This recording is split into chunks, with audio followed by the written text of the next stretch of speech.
Hello students, आज के इस वीडियो में हम लोग एनसीईआरटी गणित कक्षा 9 के प्रश्नावली 3.1 का पहला क्वेश्चन और दूसरा क्वेश्चन हल करने वाले हैं। ठीक ना। और ये जो दूसरा इसमें क्वेश्चन दिया गया है ये केवल दिखने में बड़ा है लेकिन है बहुत सिंपल। तो जब मैं इसे समझाऊंगा तो आपको भी पता चल जाएगा कि हाँ ये कितना सिंपल है। ठीक ना। तो सबसे पहले हम लोग पहला क्वेश्चन पढ़ लेते हैं।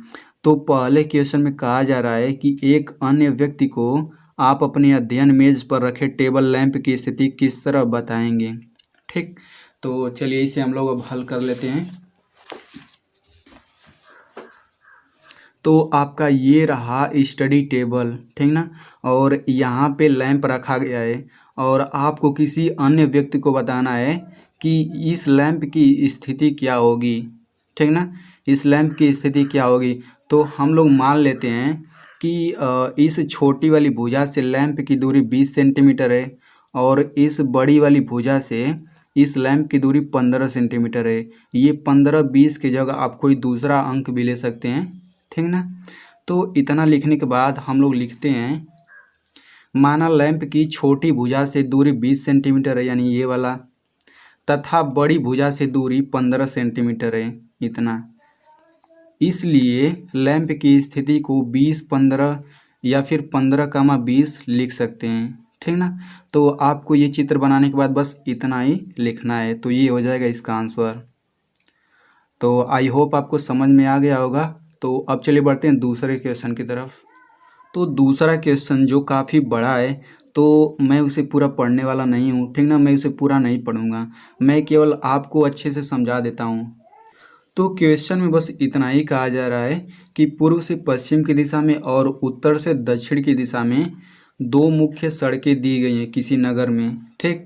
तो आप लोग देख सकते हैं ये पूर्व से पश्चिम की दिशा में एक मुख्य सड़क हो गई और उत्तर से दक्षिण दिशा में ये मुख्य सड़क हो गई। ठीक। इसके बाद से ये कह रहा है कि इसमें इन दोनों सड़कों के समांतर 5-5 सड़कें और दी गई हैं। ठीक ना। तो अगर हम लोग बात करें इसकी, यदि हम लोग इस पूर्व से पश्चिम की दिशा में सड़क की बात करें तो इसके समांतर देखिए 1 2 3 4 5 सड़कें यहाँ पे भी हो गई। और यदि हम लोग उत्तर से दक्षिण की दिशा में बात करें तो उत्तर से दक्षिण की दिशा में 1 2 3 4 5 सड़कें ये भी हो गई और ये सभी समांतर होनी चाहिए। ठीक ना। और समांतर होने के साथ साथ ये इसमें कहा जा रहा है कि इन सभी सड़कों के बीच की दूरी 200 मीटर होनी चाहिए। यानी ये जो सड़कें हैं इन सड़कों के बीच की दूरी 200 मीटर की होनी चाहिए। लेकिन हम लोग किताब में तो इतने 200 मीटर की दूरी का बना नहीं सकते हैं। तो हम इसमें दिया गया है कि आप लोग 1 सेंटीमीटर बराबर 200 मीटर मान सकते हैं। ठीक ना। यानी कि यदि हम लोग इन दोनों सड़कों के बीच यदि दूरी 1 सेंटीमीटर रखते हैं तो वो 200 मीटर मान लिया जाएगा। ठीक। अब इतना कहने के बाद इसमें अब क्वेश्चन क्या पूछा है देख लेते हैं। तो इसमें अब क्वेश्चन ये है, तो पहला क्वेश्चन ये है कि कितनी क्रॉस स्ट्रीटों को 4-3 माना जा सकता है। ठीक ना। तो कितनी क्रॉस स्ट्रीटों को 4-3 माना जा सकता है। क्रॉस स्ट्रीट मतलब कि चौराहा होता है। ठीक ना। यानी कि कितनी चौराहों को 4-3 माना जा सकता है। तो इसका मतलब ये हुआ कि चौथे मार्ग और तीसरे मार्ग कहाँ पर मिलती हैं। ठीक। तो आपको पता ही होगा कि निर्देशांक ज्यामिति में पहला जो होता है वो x निर्देशांक होता है और दूसरा जो होता है y निर्देशांक होता है। ठीक ना। तो हम लोग क्या करेंगे इसमें देखिए, तो इसमें हम लोग x अक्ष इसे मानेंगे। ठीक। और y अक्ष ये रहेगा।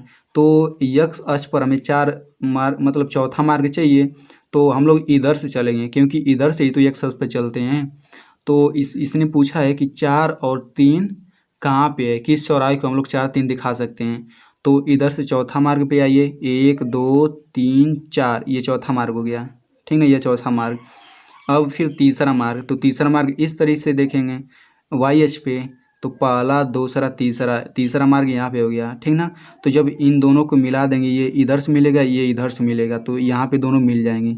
तो ये जो बिंदु है ये बिंदु 4 और 3 होगा। ठीक। ये बिंदु 4-3 हो जाएगा। अब इसी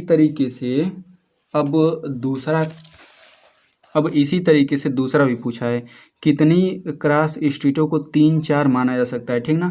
तो सबसे पहले x अक्ष पर हम लोग तीसरा मार्ग निकालेंगे, फिर y अक्ष पे चौथा मार्ग। तो x अक्ष पे तीसरा मार्ग ये हो गया। ठीक। अब फिर चौथा मार्ग 1 2 3 4 चौथा मार्ग इन दोनों को मिला देंगे तो दोनों यहाँ पे काटेंगे। तो ये हो गया हमारा 3 4 बिंदु, ठीक ना। तो अब हम लोग इसे लिखेंगे कैसे, तो इसका पहला आंसर हो जाएगा कि केवल एक ही क्रॉस स्ट्रीट को 4 3 माना जा सकता है क्योंकि यह अद्वितीय है। अद्वितीय का मतलब कि इसके अलावा कोई अन्य चौराहा हो ही नहीं सकता जिसे हम लोग 4 और 3 माने। अद्वितीय का मतलब इसके समान दूसरा कोई अन्य बिंदु न हो, ठीक। अब इसी तरीके से हम लोग दूसरे का आंसर करेंगे।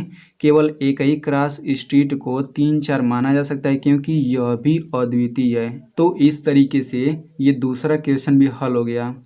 तो स्टूडेंट्स, यदि आप ऐसे ही क्लास 10th के एनसीईआरटी मैथ को बिल्कुल सरल भाषा में पढ़ना चाहते हैं तो आप मेरे चैनल को सब्सक्राइब कर सकते हैं और सब्सक्राइब करने के बाद इस घंटे के निशान पर क्लिक करके ऑल पे क्लिक कर दीजिए। Thanks for watching.